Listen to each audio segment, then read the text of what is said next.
Hello one and all. Today I will go through the Figma My Hero Academia Deku figurine, also known as Izuku Midoriya. This is the first of the My Hero Academia lineup, which I believe is going to be followed by Kachan sometime in the future. No release date on him just yet. But here's the first of the many, hopefully. Or hopefully not, depending on how much money you want to save. But here is the first one. So I'm going to just give you a brief overview of what he is all about and what he comes with, and then you can form your own opinion on whether you want to buy him or not. So this is him with his default hands in his, well, I've posed him for your pleasure already. So just to begin, the paintwork on him and the sculpting is quite good. It's what you'd expect from a Figma.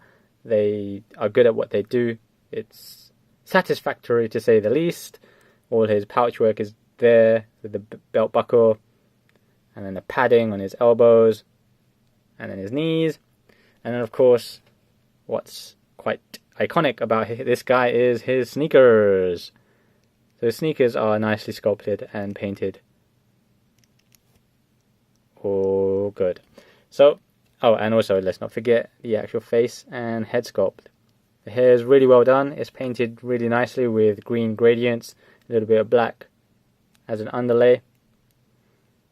So it's all good. Cosplayers probably going to have a fun time cosplaying as him. So he's pretty basic overall in terms of, well, everything. He's, because of the whole home-natured, hero that he is. He does come with a few accessories, which I'll also go into, but one I've already attached to him is the part of his mask. This comes loose that you have to just sort of pop his head off and then apply it separately once you take him out of the box. So, otherwise, moving on to articulation, he is pretty standard from what you expect from a Figma. His head can move upwards a little bit, not too much. Maybe this is blocking it a little bit, but moves up a little bit anyway. Down, and then side to side, all the way around. It's going to get stuck a bit with that mouthpiece or chin piece. I'm not really sure what application it had, even in the anime. But yep, that's his head, and then his shoulders move upwards. I'll get into a bit more detail of what's going on there. And then around as well. Elbow bends about that far. And then his hand can swivel at the wrist, and then also can bend, but not too much, but enough to sort of give him the muscle flex, which he doesn't have much of, funny enough. Torso wise, he can bend a little bit forward, sorry if my hand gets in the way, and then he can bend backwards to a healthy degree, or unhealthy, depending on your perspective.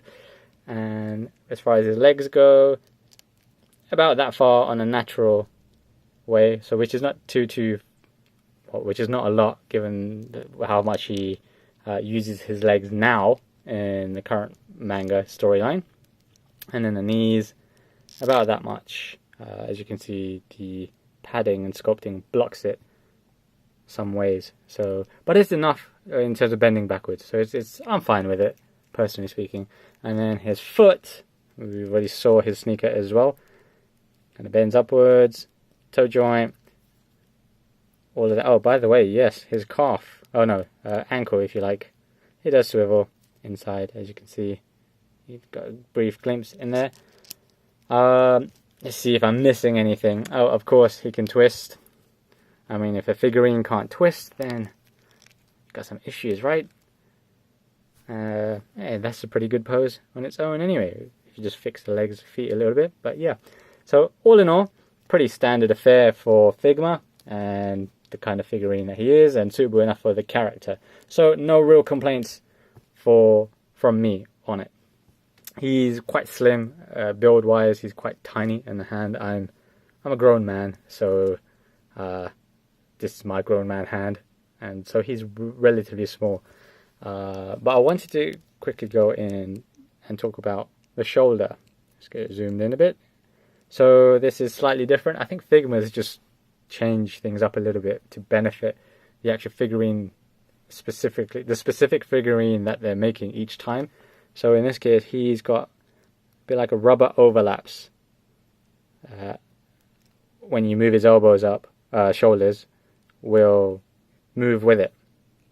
So you don't want to move it too much such that you end up bending it and then wearing it out, and then it just becomes very flimsy.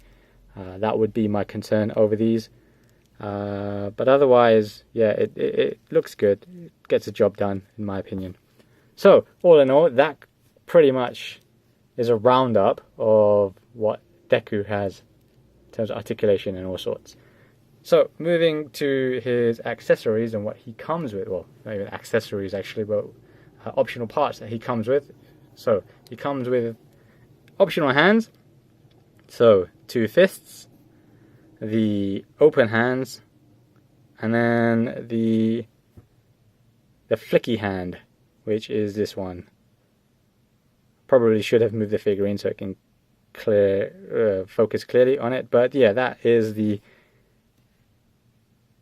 flick hand, which is a nice addition to have, and it's pretty standard amount of optional hand parts for any figurine, as far as I'm aware.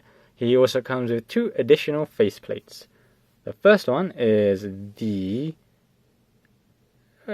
worried, upset, not really sure what to do kind of face. It's nicely done, and it looks as good. It's a suitable replacement if you want, should you choose to use it.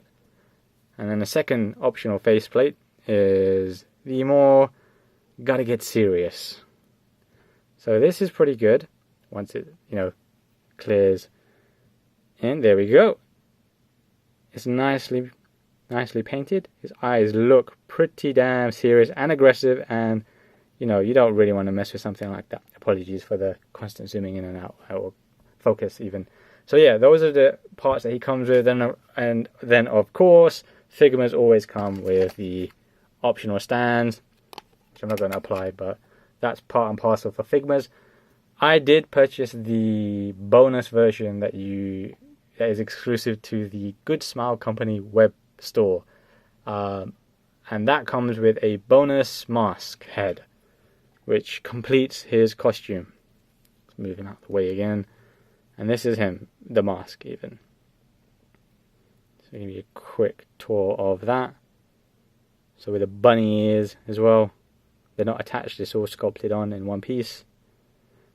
Simple case of popping off his head, his original head, and then replacing it with this one, as usual for any other figurine of its kind.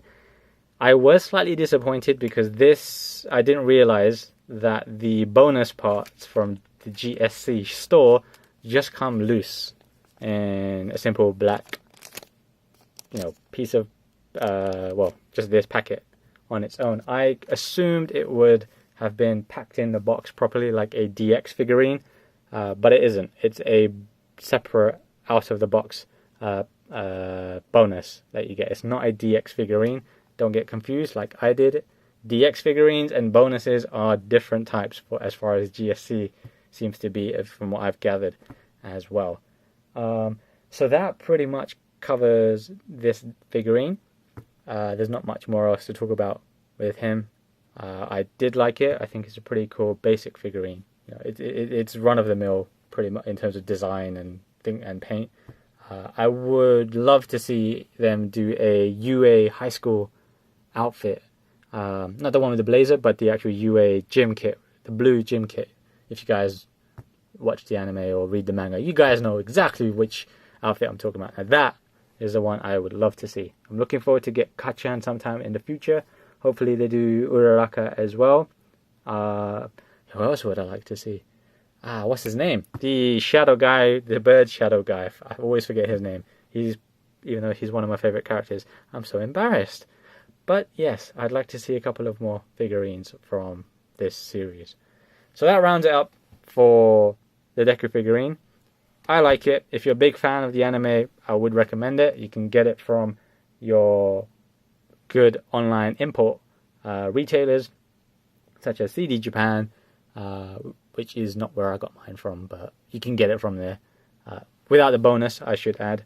And that's about it. Thank you for watching. I should have more, another figurine video coming soon. Of which figurine, I do not know. But stay tuned. Before I go, I did say I was going to do a quick size comparison, which I will do, because I've got an SH Figuarts Ryu just standing, waiting patiently. And there he is. That's the size comparison.